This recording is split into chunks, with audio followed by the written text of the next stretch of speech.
میں ذکر کردہ ایک واقعہ کا تذکرہ چل رہا ہے۔ آج انشاءاللہ اسی واقعے کو آگے لے کے چلوں گا۔ پچھلی امتوں میں ایک بادشاہ تھا، جس بادشاہ کے پاس ایک جادوگر تھا۔ اس جادوگر کا کام کیا تھا؟ شعبدے بازیاں، کرتب دکھانا۔ اس سے لوگ بادشاہ کے معتقد ہوتے تھے، اور بادشاہ کافر تھا۔ تو جب وہ جادوگر بوڑھا ہو گیا تو اس نے بادشاہ سے کہا کہ میں بوڑھا ہو رہا ہوں، مر جاؤں گا تو آپ کی دکان چلنا بند ہو جائے گی۔ تو کوئی ایسا نوجوان چاہیے مجھے جس کو میں اپنا شاگرد بناؤں اور یہ سارا علم اس کو سکھا دوں۔ بادشاہ نے ایک نوجوان کا انتخاب کیا تو کہ بھئی اس کو سکھاؤ۔ وہ نوجوان جب اپنے گھر سے چلتا تو راستے میں ایک راہب کا گھر تھا۔ راہب، یہ وہ دور تھا جب عیسائی مذہب برحق تھا، اسلام ابھی دنیا میں نہیں آیا تھا۔ اسلام کے دنیا میں آنے سے پہلے کون سا مذہب برحق تھا یہ تو آپ کو معلوم ہوگا نا، حضرت عیسیٰ علیہ الصلوۃ والسلام کا دین۔ تو وہ نوجوان آیا کرتا جادوگر کے پاس، راستے میں راہب کا گھر تھا تو تھوڑی دیر کے لیے اس کے پاس بھی بیٹھ جایا کرتا۔ راہب کس کی باتیں کرتا تھا؟ اللہ کی۔ راہب کے پاس سے اٹھ کے جاتا، پھر جادوگر کے پاس جا کے بیٹھتا، واپسی میں پھر راہب کے پاس سے ہوتا ہوا جاتا۔ تو راہب کے پاس ایک سفر میں 2 دفعہ اور جادوگر کے پاس، بولو بھائی، 1 دفعہ۔ تو رنگ کس کا چڑھنا تھا؟ راہب۔ سے کیا پتا چلا کہ بھائی اپنے بچوں کو انسان کا بچہ اگر بنانا ہے تو ٹی وی کے پاس کم بٹھاؤ، علماء کے پاس زیادہ بٹھاؤ۔ جتنی دیر وہ ٹی وی کے پاس بیٹھتا ہے نا، اس سے زیادہ دیر مولوی صاحب کے پاس بٹھاؤ اس کو۔ تو وہ جو جادوگر تھا نا، اس کی چکنی چپڑی باتوں سے نوجوان متاثر ہونے لگا، اور ادھر پادری کی باتیں بھی تھیں تو وہ بیچارہ گڑمڑ ہو گیا، سمجھ میں یار میں کروں کیا۔ ایک دن ایسا ہوا کہ وہ نوجوان کہیں سفر کرتا ہوا جا رہا تھا تو راستے میں ایک بہت بڑا اژدہا جس نے لوگوں کا راستہ روکا ہوا تھا۔ لوگ خوف زدہ تھے کہ ہم یہاں سے گزرے تو یہ ہم میں سے کسی کو کھا جائے گا۔ اژدہے تو اب ڈاکومنٹری میں آپ دیکھیں پورے انسانوں کو ایسے ہڑپ کر جاتے ہیں، ثابت نگل لیتے ہیں۔ تو اب یہ کھڑا ہوا ہے نوجوان، یہ بھی کھڑا ہو گیا، یہ کیا مسئلہ ہے بھائی؟ اس نے ایک پتھر اٹھایا، ظاہر ہے اژدہے پتھر سے نہیں مرتے، اتنا بڑا اژدہا اور ایک پتھر مارنے سے کہاں مرے گا۔ اس نے ایک پتھر اٹھایا اور اللہ سے دعا مانگی کہ اللہ میں کنفیوز ہوں کہ راہب کا دین سچا ہے یا جادوگر کا۔ اگر راہب کا دین سچا ہے تو اس پتھر سے اس اژدہے کو تو ہلاک کر دے، ایک نشانی مجھے دکھا دے۔ یہ کہہ کے اس نے پتھر مارا اور وہ اژدہا ہلاک ہو گیا۔ ابھی اللہ کی ایک بہت بڑی نشانی دیکھ لی۔ جب اللہ اپنی بہت بڑی نشانی کسی کو دکھاتے ہیں تو پھر آزمائش بھی اسی حساب سے لیتے ہیں اس سے۔ اس لیے غیب پہ ایمان لاؤ، یہ بہتر ہے۔ اللہ سے ایسی نشانیاں مت مانگا کرو۔ کہتے ہیں نا کہ بنی اسرائیل کی توبہ قبول کرنے کے لیے اللہ نے کہا تھا کہ جس نے گناہ کیا ان کو قتل کرو۔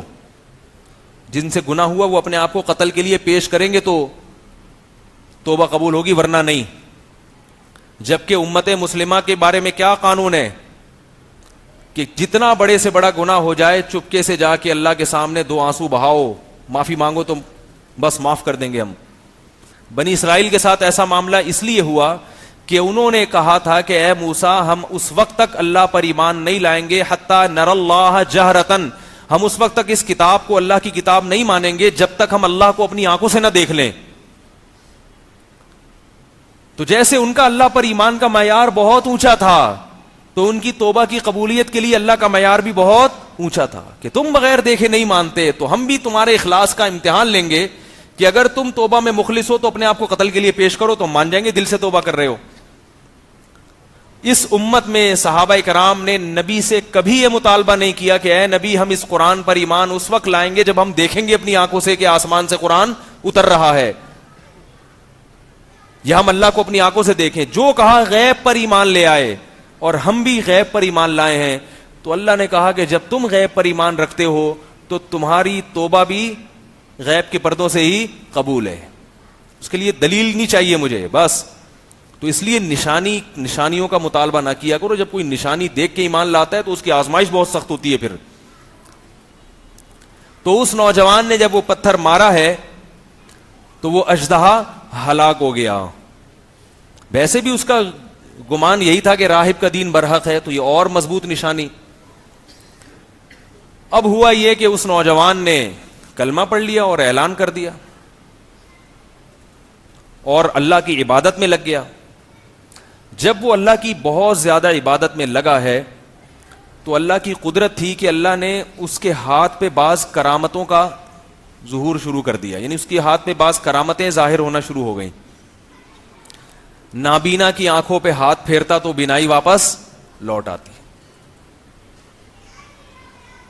کوڑ کا مرض پہلے زمانے میں لا علاج تھا. کوڑ کے مریض کو ہاتھ پھیرا اس کی بیماری ایک دم ختم ہو گئی. پیدائشی کوئی گنجا ہو اللہ نہ کرے اس کے سر پہ ہاتھ پھیرا تو بال، بولو نا بھائی، دیکھو پیدائشی گنجا ہونا تو اللہ کی طرف سے، لیکن جب اللہ نے بال دے دیے تو پھر ٹینٹ کرا کے رکھنا 24 گھنٹے. یہ اللہ کی نعمت کی ناشکری ہوئی نا اس حدیث کی روشنی میں. اگر آپ کو ویسے ہی سر کو ٹھنڈا رکھنے کا شوق ہے تو آپ ٹینٹ کرائیں، مگر یہ کوئی سنت نہیں ہے، کوئی عبادت نہیں ہے. ٹینٹ کرانا آزمائش ہے. اگر اس پہ کچھ لکھنا ہے آپ نے کہ میں گم جاؤں تو پھر یہ میرے نمبر پلیٹ دیکھ لو اور شناختی کارڈ نمبر، پھر تو بھی ٹھیک ہے. بلا وجہ خام خامے ٹینٹ کرا کے رکھنا، اللہ نے بال دیے زینت کے لیے اور ٹنڈے منڈے گھومنا تو اچھا کام نہیں ہے. دینداروں کو زینت کی فکر دوسروں سے زیادہ کرنی چاہیے تاکہ دیکھنے میں اچھے لگیں. تو جب اچھے لگیں گے تو لوگ ان کو دیکھ کے ان کو فالو کرنے کی کوشش کریں گے. اس کا ایک اثر پڑتا ہے. اللہ نے کسی پیغمبر کو بدصورت نہیں بنایا. کیوں؟ اس لیے کہ لوگ جب ان کے پاس بیٹھیں تو لوگوں کی طبیعت ان کی طرف مائل ہو، لوگ ان سے سیکھیں. تو شکل تو اللہ نے جس کی جیسی مرضی بنا دی، مگر کچھ اپنا بھی انسان کا کنٹرول ہوتا ہے. عجیب عجیب سے دیندار لوگوں کو دیکھیں، عجیب عجیب سے بنے ہوئے گھوم رہے ہوتے ہیں. زار من یوں لٹک رہا ہے، ادھر کو جا رہا ہے. اور وہ ایک صاحب نے پوچھا یہ ان کا زار من اتنا کیوں لٹکتا ہے؟ کہ نا سیدھے ہیں، بہت نیک ہیں، اتنے سیدھے ہیں کہ زار من لٹک رہا ہے. چلو غلطی سے تو ہر آدمی کا ایسا ہو سکتا ہے، جان بوجھ کر. تو اس لیے بلا ضرورت ٹینڈ نہ کرایا کریں. کوئی مجبوری ہو تو ایک الگ بات ہے، اس کو دین نہ سمجھے کم از کم. کوئی اسلام میں ایسا کوئی ٹینڈ کرانا کوئی عبادت نہیں ہے. تو وہ نوجوان جو تھا وہ جب گنجے کے سر پہ ہاتھ پھیرتا تو بال اگاتے. تو ایسے اس کی ہاتھ پہ کرامتیں ظاہر ہونا شروع ہو گئی. اب جب پبلک کو پتا چلے، وہ روحانی علاج والا نہیں تھا. یاد رکھو روحانی علاج والوں سے کچھ بھی نہیں ہوتا. کہیں آپ کو پتا چلے وہاں بابا بیٹھے ہیں وہیں کرتے ہیں، نہیں جانے کی ضرورت، الو بنا رہے ہیں لوگوں کو. تو اب جب یہ کرامتیں ظاہر ہونا شروع ہوئی تو اس کی لوگوں میں شہرت ہونا شروع ہو گئی.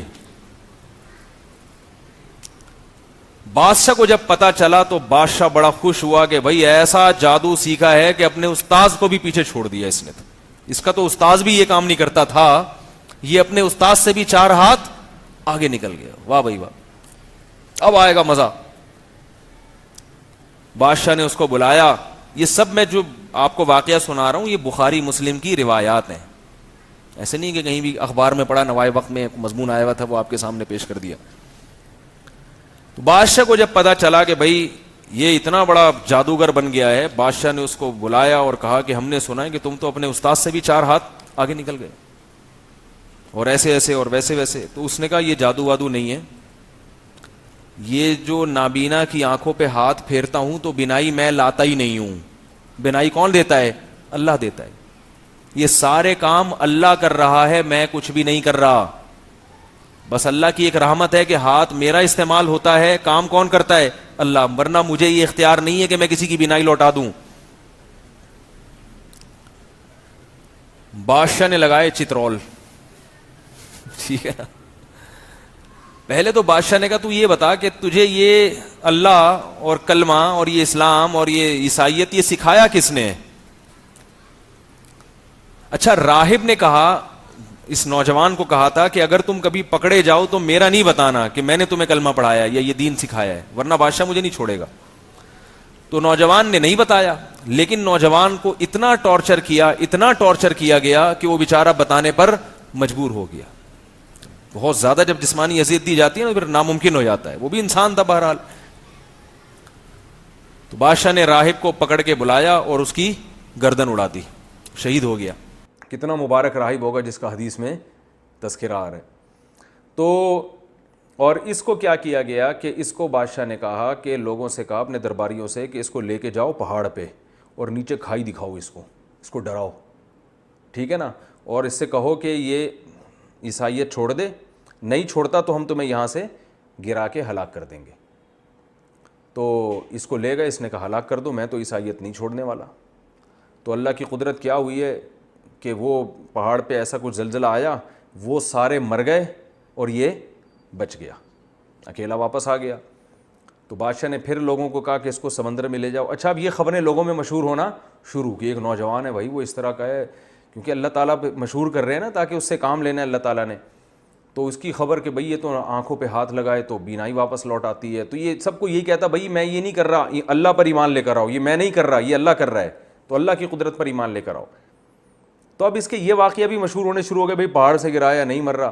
تو اس کو سمندر میں لے کر گئے, بیچ سمندر میں بادشاہ نے کہا اس کو غرق کر دینا اگر یہ ایمان نہ لے کر آئے. تو ڈرایا نہیں, یعنی ایمان نہ چھوڑے, اگر یہ ڈرایا وہی اثر نہیں ہوا اس کے اوپر.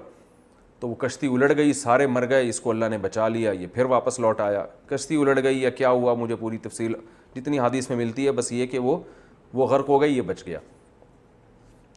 تو جب یہ واپس آیا تو جب بادشاہ نے ساری کوششیں کر لیں کہ بھئی یہ اچھا لوگ آہستہ آہستہ مسلمان ہو رہے ہیں, تو بادشاہ نے قتل کرنے کی کوشش کی, ہر کوشش میں بادشاہ ناکام ہوا. تو اس نوجوان نے بادشاہ سے کہا کہ میں آپ کو اپنے آپ کو قتل کرنے کی کوشش, یعنی قتل کرنے کا طریقہ میں آپ کو خود بتاتا ہوں. میں آپ کو جو طریقہ بتاؤں گا آپ اس طریقے سے مجھے قتل کریں گے تو میں قتل ہو جاؤں گا. اب مجھے ایک بات بتائیے, کبھی کوئی کسی کو اپنے قتل کرنے کے طریقے خود بھی بتاتا ہے؟ آپ لوگ کے یہاں بتاتے ہیں شاید, ہیں بھائی؟ کبھی دنیا میں ایسا ہوا کہ کوئی کسی کو یہ بتا رہا ہو کہ مجھے مارو, میں اس طرح سے مروں گا, اس طرح سے نہیں مروں گا, میں بڑا ڈھیٹ ہوں, اس طریقے سے نہیں مرتا. بھائی بادشاہ نے جب اس نوجوان کو قتل کرنے کے تمام حربے استعمال کیے اور تمام حربوں میں وہ بادشاہ ناکام ہو گیا, تو نوجوان بادشاہ سے کہہ رہا ہے کہ تم اگر مجھے قتل کرنا چاہتے ہو تو طریقہ میں بتاتا ہوں, اس طریقے سے مارو گے تو میں مر جاؤں گا. تو میں آپ حضرات سے سوال پوچھ رہا ہوں کہ بھلا دنیا میں کبھی ایسا ہوتا ہے کہ کوئی شخص اپنے آپ کو قتل کرنے کا طریقہ دوسرے کو خود سکھا رہا ہو؟ ہاں, جن کا خودکشی کا پروگرام ہو وہ بتاتے ہیں, خودکشی کا ارادہ ہو وہ بتاتے ہیں کہ ایسے مارو مجھے. اکثر وہ بھی بتاتے نہیں ہیں, خود ہی کر لیتے ہیں, بتانے کی کیا ضرورت ہے؟ بھائی آپ کے پاس کوئی آئے اور کہے کہ میں مرنا چاہتا ہوں, آپ مجھے یوں کر کے مار دو, تو آپ مارو گے؟ آپ بولو گے یہ آفت میں اپنے گلے کیوں ڈالوں؟ بھائی کیا خیال ہے؟ ابھی تو روزہ شروع نہیں ہوا, آپ لوگوں کو لگنا شروع ہو گیا. ابھی رمضان میں ایک ہفتہ باقی ہے, ہفتے کا یا اتوار کا روزہ ہے, پھر تو ابھی باقی ہے, تھوڑا سا توانائی جمع کریں آپ لوگ. تو مجھے یہ بتائیے کہ بادشاہ دنیا میں کوئی چاہتا ہے کہ مجھے قتل کرو اور اس طریقے سے مارو؟ خودکشی کرنے والے کرتے ہیں یہ کام. خودکشی کرنے والے وہ یہ کرتے ہیں کہ طریقے بتاتے ہیں, ویب سائٹس میں طریقے سکھائے جاتے ہیں خودکشی کرنے کے. ایسی ویب سائٹس ہیں دنیا میں. لیکن یہ نوجوان تو خودکشی کرنے کا ارادہ نہیں رکھتا. یہ چاہ رہا تھا کہ بادشاہ اللہ کا نام لے کر مجھے مارے گا تو دنیا دیکھ لے گی کہ بادشاہ نے تمام حربے استعمال کر لیے, ناکام ہو گیا. مگر جب بادشاہ اس نوجوان کے رب کا نام لے کر کام کر رہا ہے تو کام ہو رہا ہے. اس سے لوگ متاثر ہو جائیں گے اور لوگوں کو یقین آ جائے گا کہ اس نوجوان کا جو رب ہے وہ سچا ہے اور بادشاہ خدا نہیں ہے, بادشاہ معبود نہیں ہے. تو لوگ ایمان لے آئیں گے. تو لوگوں کو ایمان پر لانے کے لیے نوجوان اپنی جان کی قربانی دے رہا ہے. بات آ گئی سمجھ میں کہ نہیں آئی؟ یہ نوجوان کیا کرنا چاہ رہا ہے؟ اپنی جان کو قربان کر رہا ہے تاکہ لوگ ایمان لے آئیں. اور اس کے لیے اس نے طریقہ یہ استعمال کیا کہ پوری عوام کو اکٹھا کیا جائے. یعنی بادشاہ کو طریقہ بتا رہا ہے کہ بند کمرے میں قتل مت کرو, اس لیے کہ بند کمرے میں جب مارا جائے گا تو خبر جو لیک آؤٹ ہوگی اس میں غلطی بھی ہو سکتی ہے. بادشاہ اللہ کا نام لے کے مارے گا مگر بعد میں کیا کہے گا کہ میں نے اللہ کا نام نہیں لیا. بند کمرے میں کیا ہو رہا ہے یہ تو کسی کو نہیں پتا ہوتا نا. خبر متواتر وہ غلط نہیں ہو سکتی. متواتر خبریں کبھی بھی غلط, یہ خوب یاد رکھو, ایک اہم مسئلہ ہے یہ. بہت سارے مسائل اس سے حل ہوتے ہیں. یہ جو ہم کسی کو خبر دیتے ہیں نا, خبر یہ سچی بھی ہو سکتی ہے اور جھوٹی بھی. کیا خیال ہے؟ جب بھی کوئی آپ کو آ کے خبر دیتا ہے تو وہ خبر کبھی سچی ہوتی ہے کبھی جھوٹی. ہماری شریعت اس کا پورا مدار خبر پر ہے, خبر پر. ہمیں خبر ملی ہے کہ محمد صلی اللہ علیہ وسلم 1400 سال پہلے آئے تھے. کیا خیال ہے؟ ہمیں خبر ملی ہے کہ محمد صلی اللہ علیہ وسلم نے یہ کرنے کا ہمیں حکم دیا. کیا ہم میں سے کسی نے اپنی آنکھوں سے دیکھا؟ نہیں آ رہی بات. ہمیں خبر ملی کہ نبی صلی اللہ علیہ وسلم نے یہ کرنے کا کہا, ہمیں خبر ملی کہ نبی نے یہ کرنے کا نہیں کہا, یعنی یہ نہیں کرنے کا کہا. تو ہمارا پورا دین الف سے لے کے یا تک, اے سے لے کے زیڈ تک, وہ کس پر چل رہا ہے؟ بولو نا بھائی, خبروں پر, خبروں پر. اب خبر کو سمجھنے کی ضرورت ہے. جو بنیادی گمراہی آج کل پروفیسر لوگ پھیلا رہے ہیں وہ یہاں سے گڑبڑ کرتے ہیں. خبروں کی اقسام نہیں پتا ان کو, اسی سے سارے فرقے پیدا ہو رہے ہیں. بہت اہم مضمون ہے جو اس وقت اللہ نے دل میں ڈال دیا, اور اس کی بنیاد کہاں سے نکلتی ہے کہ اس نوجوان نے یہ کیوں کہا کہ کھلے عام بھرے مجمع میں مجھے قتل کیا جائے اللہ کا نام لے کے, بند کمرے میں نہیں. وہ یہ بھی کہہ سکتا تھا کہ بند کمرے میں 4 آدمیوں کے سامنے وہ 4 گواہ رہیں گے, یہ بھی تو ہو سکتا تھا نا. بہت مشکل ہے بھائی, ان لوگوں کو نہیں سمجھ میں آ رہا یار. تھوڑا سا بھائی گردن تو ہلاؤ. ویسے ہی ہلا دیں, جھوٹی موٹی کے بھی تو کوئی کام ہوتے ہیں کہ انسان کسی کو خوش کرنے کے لیے جھوٹی موٹی میں بعض دفعہ گردن ہلا دیتا ہے. سچی مچی میں نہیں ہلتا تو جھوٹی موٹی کا ہلا دیا کریں. تو دنیا میں اس وقت سب سے بڑی آبادی عیسائی, یہودی اور مسلمانوں کی ہے جو اللہ کو اور پیغمبروں کو مانتے ہیں.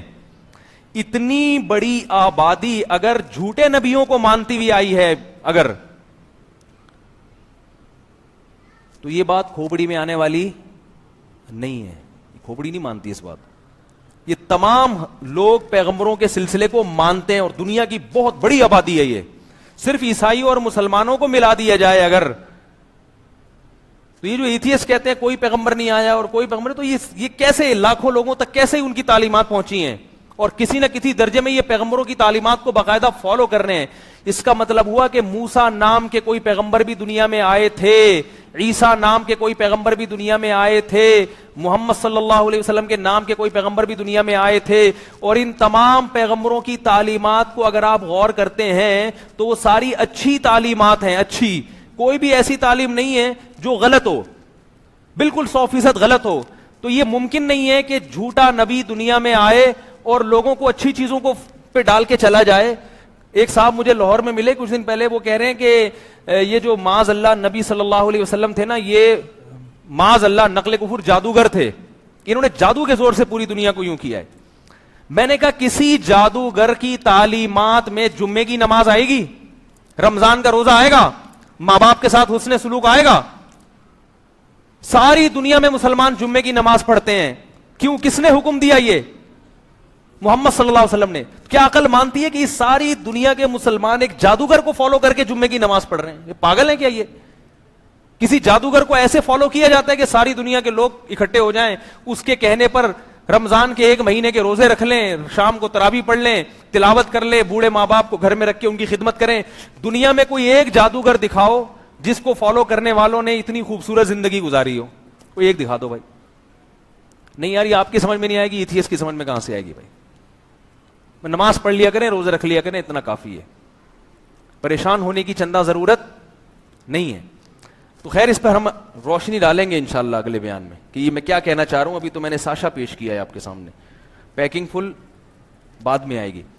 تو وہ جو جادوگر تھا نا، وہ جو نوجوان تھا، اس نے اپنے آپ کو قتل کرنے کے لیے جم غفیر کا انتظام کیوں کیا؟ تاکہ ایسا نہ ہو کہ میں 4 آدمیوں کے سامنے قتل ہو جاؤں اور پبلک بولے، بادشاہ جھوٹ موٹ بول دے کہ یہ تو کوئی نہیں تھا، کوئی اللہ کا نام نہیں لیا. تو جب پورا شہر اکٹھا کر لیا گیا اور اس کے تیر لگائے، یہ جناب گرائے، پورے شہر نے بیک زبان ہو کے کلمہ پڑھنا شروع. سارے مسلمان ہو گئے، جو اس وقت جو عیسائی مذہب برک تھا، سب اللہ کی دعوت، اللہ پر ایمان لے آئے اور بادشاہ کے رب ہونے کی، بادشاہ تو اپنے آپ کو رب کہتا تھا، سارے مسلمان ہو گئے. آپ کو پتہ ہے جو حکومتی پٹھو ہوتے ہیں نا، وہ کبھی بھی وہ نہیں ہلتے چاہے کچھ بھی ہو جائے. جو بادشاہ کے درباری ہوتے ہیں نا، خاص بہت کم ان میں لوگوں کو ایمان کی توفیق ملتی ہے. تو قرآن کی تاریخ سے بھی پتہ چلتا ہے کہ ظالم بادشاہوں میں بعض دفعہ پوری قوم ان کے خلاف ہو گئی، لیکن ان کے جو درباری ہیں وہ ان کا ساتھ نہیں چھوڑتے. تو ایسا ہی ہوا کہ پوری قوم مسلمان ہو گئی، لیکن جو بادشاہ کے درباری تھے، اس کے خاص لوگ تھے جو ہر وقت بادشاہ کے ساتھ رہتے تھے، وہ بادشاہ کے ساتھ تھے. تو بادشاہ نے یہ کہا کہ بھائی یہ تو پوری قوم ہمارا دین چھوڑ دیا اس نے اور مجھے خدا ماننے سے انکار کر دیا ہے. اب ایک ہی حل ہے کہ ان کو زبردستی مجبور کر کے اس دین برحق سے دور کرو. اور اس کا طریقہ یہ ہے کہ شہر میں جگہ جگہ خندقیں کھودی جائیں، ہر گلی میں، ہر محلے میں خندقیں کھود کے اس میں لکڑیاں ڈالی جائیں، آگ جلائی جائے اور پھر ایک ایک کو پکڑ کے اس آگ میں جھونکا جائے. تو جو اس آگ کو دیکھ کے ڈر جائے اور کہے کہ میں اپنا دین چھوڑتا ہوں تو اس کو تو بچا لو، باقی سب کو کیا کر دو؟ آگ میں ڈال دو. تو یہ وہ خندقیں تھیں. تو ایک ایک کو پکڑ کے ڈالا گیا. صحیح حدیث میں آتا ہے، آپ صلی اللہ علیہ وسلم نے ارشاد فرمایا کہ 3 بچے ہیں جو ماں کی گود میں بولے ہیں. ایک تو حضرت عیسیٰ علیہ السلام ماں کی گود میں بولے تھے، اور ایک وہ جس پر وہ ایک بزرگ تھے نماز پڑھ رہے تھے، تو ان کی ماں نے ان کو پکارا تو وہ پریشان ہو گئے کہ ایک طرف ماں ہے اور ایک طرف نماز ہے. تو آزمائش میں آ گئے نا، اللہ میں نماز توڑ کے جواب دوں تو تیرا حق ضائع ہوتا ہے، اور ماں کو نماز نہ توڑوں تو ماں کا حق. تو اسی کشمکش میں تھے کہ ماں نے بد دعا دے دی کہ اللہ کرے تجھ پر کوئی تہمت لگے. تو یہی ہوا کہ وہ پھر کسی چرواہے نے کسی عورت کے ساتھ زنا کیا، بچہ پیدا ہوا. تو وہ عورت شادی شدہ تھی نہیں. لوگوں نے پوچھا بچہ کس کا ہے؟ تو اس عورت نے جان چھڑانے کے لیے اس راہب پہ ڈال دیا. وہ بیچارہ نیک بزرگ اپنے جھونپڑی میں اپنی عبادت کیا کرتا تھا، اس پہ جھوٹا الزام ڈال دیا. لوگوں نے پکڑ کے مارا اس کو اور اس کے وہ عبادت خانہ گرا دیا. تو اللہ تعالیٰ نے اب اس پر رحم کیا, تو جو ہے نا ماں کی گود میں بچہ بولا کہ میرا جو ہے نا اس کے پانی سے اللہ نے مجھے پیدا نہیں کیا بلکہ مجھے فلاں کے پانی سے اللہ نے پیدا کیا, وہ چرواہے سے. تو یہ کرامت اس راہب کی ظاہر ہوئی. تو اللہ نے اپنے حق کی وجہ سے اس کی عزت کی بھی حفاظت کی, لیکن ماں کی بد دعا بھی لگی اس کو. تبھی امام ابو حنیفہ رحمہ اللہ تعالیٰ اسی حدیث کی بیس پہ کہتے ہیں کہ اگر نماز کی حالت میں ماں پکارے اور اس کو پتہ نہیں ہے کہ آپ نماز پڑھ رہے ہیں تو نماز توڑ دینی چاہیے. تو اب کیا مسئلہ ہوا کہ وہ بچہ بھی ماں کی گود میں بولا. تو خیر جب لوگوں نے کہا یہ تو راہب بڑا نیک آدمی ہے, بچے سے اللہ گواہی دلوا رہے ہیں, تو اس راہب کو دوبارہ پروٹوکول دیا گیا اور اس سے کہا ہم آپ کا عبادت خانہ سونے کا بنا کے دیں گے.